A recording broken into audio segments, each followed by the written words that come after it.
Hello, welcome back to the circuit everybody. My name's Mark, it's cold, and this is Scalextric Racer.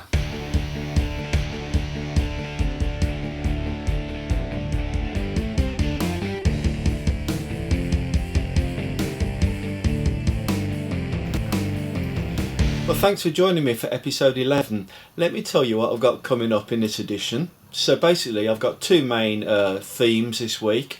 The first one is my track update, and I've actually made progress on my foam board building. I've decorated it and it's now actually recognisable as a landmark that I can put on the side of my layout. So we're going to take a real good close-up look at that building, and I'll disclose some of the mistakes I've made and how I could have done it better. But it's a learning process, isn't it? So I'm not too worried, it's ready to show you. And then after that I'm going to take a look at one of the cars in my collection. We'll have a good look at that in detail, and then I'm going to put that car into a 2-minute challenge to see how quickly I can get it around the circuit. And then I'm actually set up another one of my pace races when I'm going to pit the car against my beastly BMW pacer car, see if I can beat it down the track. So that's what I've got coming up. It's another busy episode, so let's get on and do it.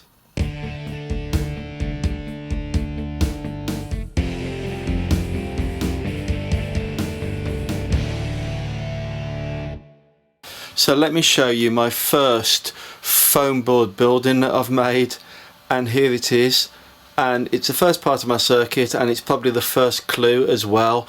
If you know where this is, then you'll know obviously. If you don't know where it is, then perhaps it won't become apparent just yet, but for me it screams out that this is a key part of the circuit that I'm building.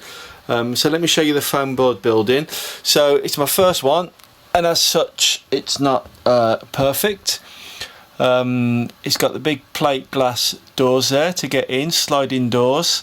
It's obviously Ford Bristol Street motors, and there's a Ford Mondeo in the showroom there.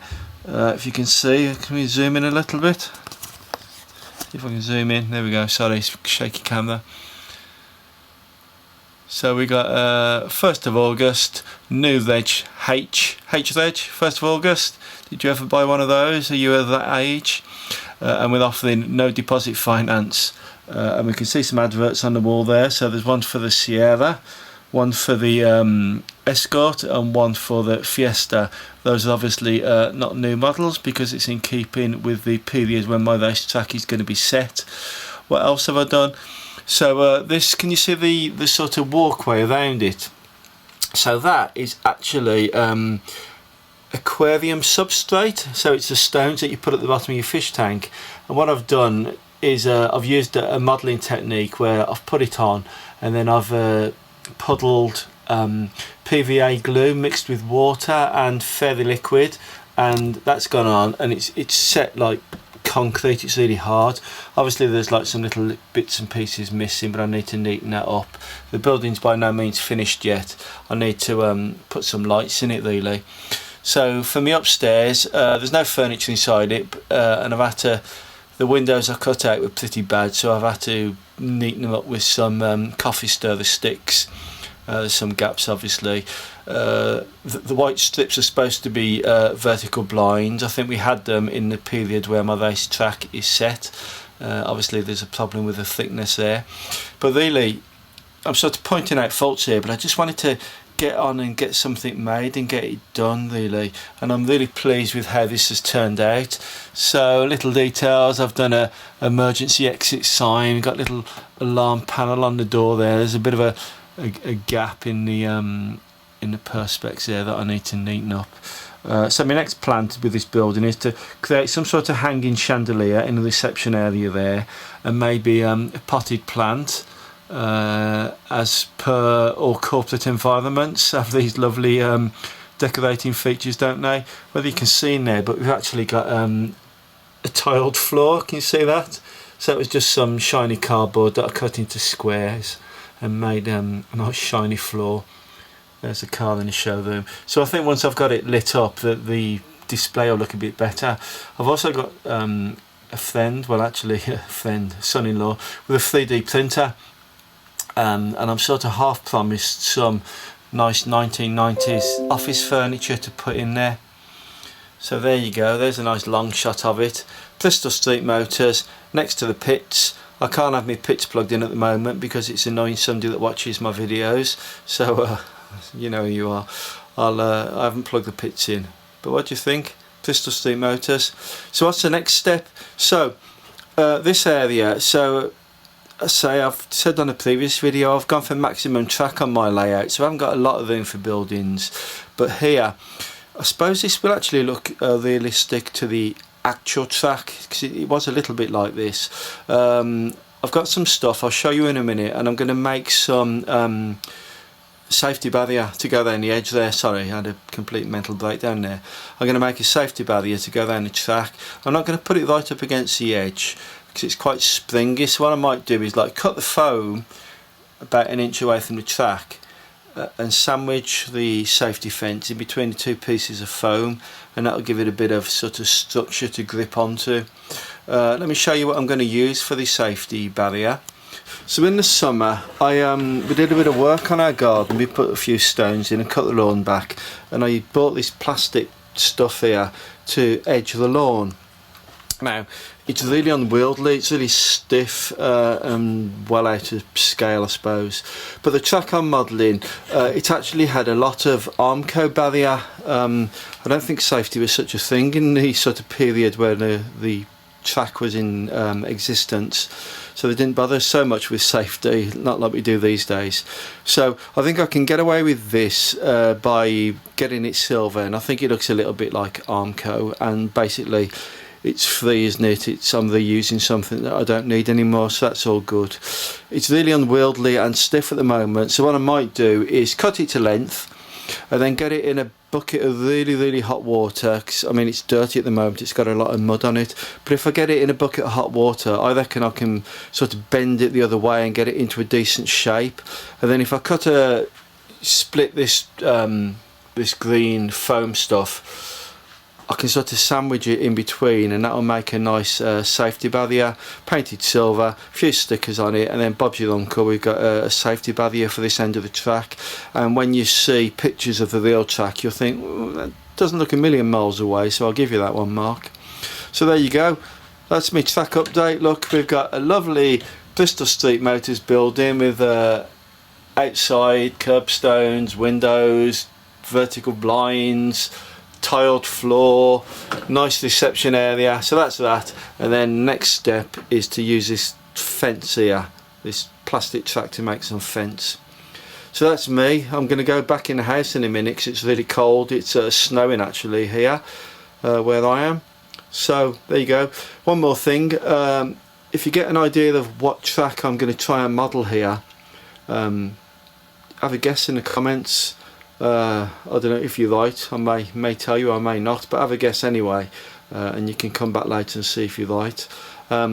So that's a definite clue, and I'm also going to say that I'm probably a clue as well to where it is. So there you go, there's a couple to keep you going. Wet the juices, have a guess, and I'll see you in a bit.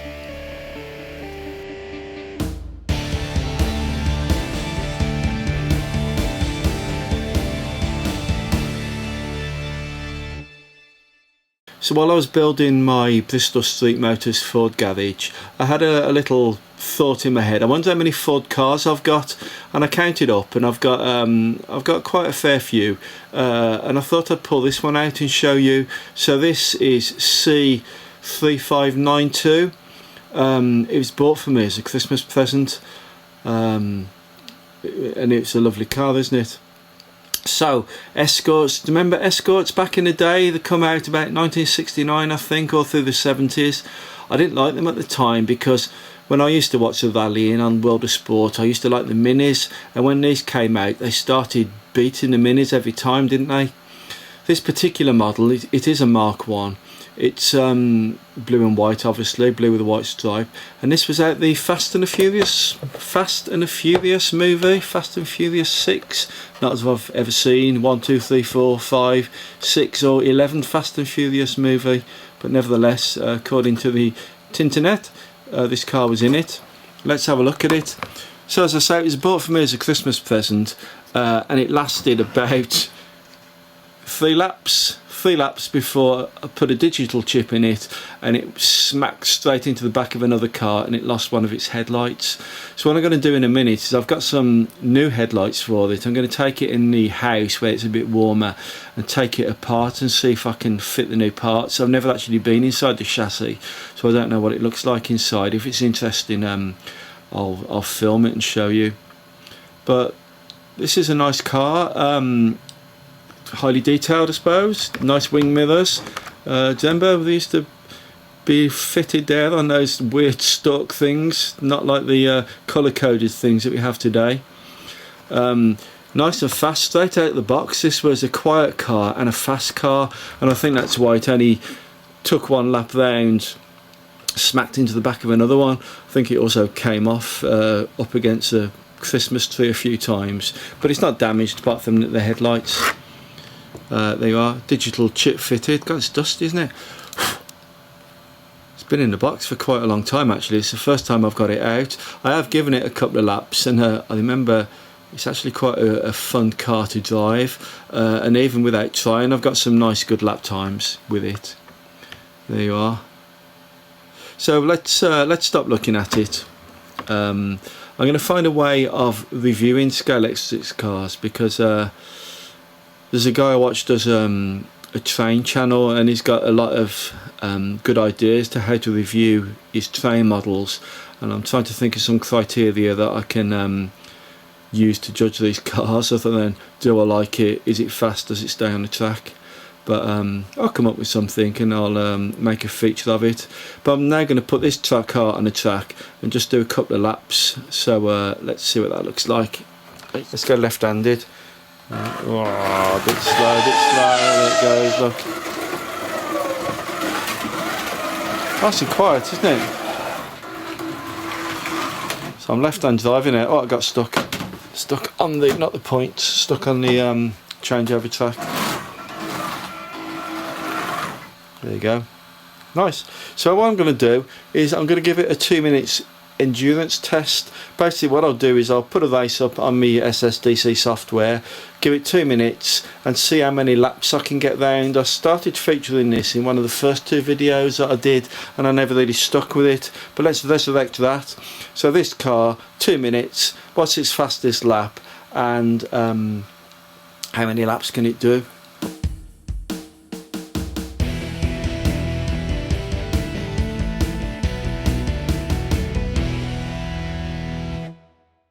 No more messing about, let's press the button and get on with the 2 minute challenge. It is! Go, go, go! And we're off. This is round 3 of the 2 minute challenge. You're leading the race, you're leading the We're race! featuring Scalextric's car C3592, which is a Ford Escort Mk1. Already got a 7.6 lap in there. A well balanced car should get down this track in about 7.5. Although some of the top cars should be well under 7 seconds. To give you an idea, a good result is 16 laps. Nobody's yet managed 18, and the Fiat 500 only managed 14 laps. Getting a nice view of the lights on this car as it comes round. LED lights on the front and back. It's a standard car, it's running with magnets. It has been converted to digital, and the tyres have been lightly sanded, but other than that it's entirely standard. Getting good times now, under 6.6 seconds, that's well under 7. 6.7 for that last lap. 6.386. Now that is a good time for this car. That is a really good time. If you remember the GTR, it got round in, it did 16 laps, and its time was about 6.9. So we're well under that with this car. You can see I've got the 4 cameras set up there. 15 laps. and just 10 seconds to go now. So it's managed to get the 16 laps in. Is it going to get down for another one and manage 70? That would be quite an achievement. Just short. So let's have a look at those results. 16 laps. The fastest lap was 6.3 seconds and the last lap I did was 6.6, so that's actually pretty fast for this track, so I'm pleased with that. And I think that's going to put the Escort straight to the top of the leaderboard. I'm going to dig out the old results and get them on the table so we can see how it's getting on.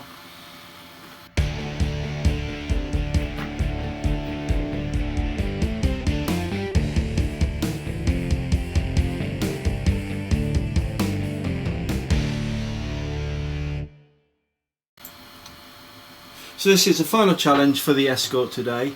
I'm running it against a pace car, which is this red BMW. That's set up as a pace car. I'm racing the Ford Escort Mk1. It's a Grand Prix race, 10 laps, first past the post. Let's stop talking and let's get on and race. So it's the Escort against the BMW 318. And it's lights out and away we go.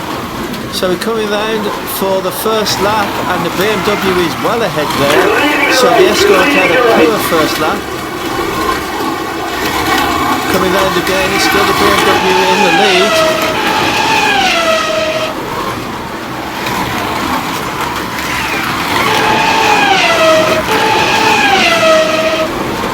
Yeah, it's opened up quite some distance now. We've completed 3 laps. 4 laps for the BMW, both on full now, and the Escort's starting to catch up, it's getting closer.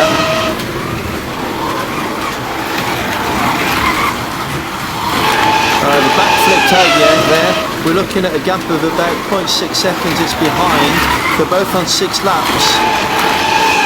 Closing in again, just 0.47 of a second behind now on lap 7. Let's watch this race unfold. It's right on its tail now. The Escort's really caught up and it's slightly ahead coming under the bridge. And it's absolutely neck and neck racing, completed 9 laps. And the Escort's in the lead, but no! The BMW's pipped it on the line! Oh, it pipped me. Well, it just got it on the line and look at that time. It's less than 1/100th of a second behind it finished. They both finished on 10 laps. And here's a replay. So the Escort was in the lead going into that bend, but if you look, the BMW just takes it as it comes past the radius 1 there and gets it on the line. Here's another angle. So can you see the Escort just got held up on that radius 1 corner and the BMW nipped round and got into the lead and won the race. Well, there we are, we come to the end of another episode. I hope you've enjoyed watching it. I certainly enjoyed making it. You know those races that I filmed, the 2-minute challenge and the pacer car races, you wouldn't believe the effort that goes into them. This time I had 5 video sources and I was editing and clipping them all together. My laptop was barely holding on because it's hardly powerful enough to do it, but I think I got through to the end and put it together, so I hope you enjoyed watching it. I was a bit annoyed that in the race against the BMW I actually got pipped on the line, didn't I? I thought I was going to win that race, but no, I got pipped right at the last minute. But such is life. Anyway, so that's the end of the episode. Do please like it, as long as you have liked it, and do please tell a friend. And of course subscribe for me please, because that just keeps me going and helps to build my channel. So that's it, I guess. So what's left to say? Well, I know, if I don't see you through next week, I'll see you around the circuit. Have a good week. Bye.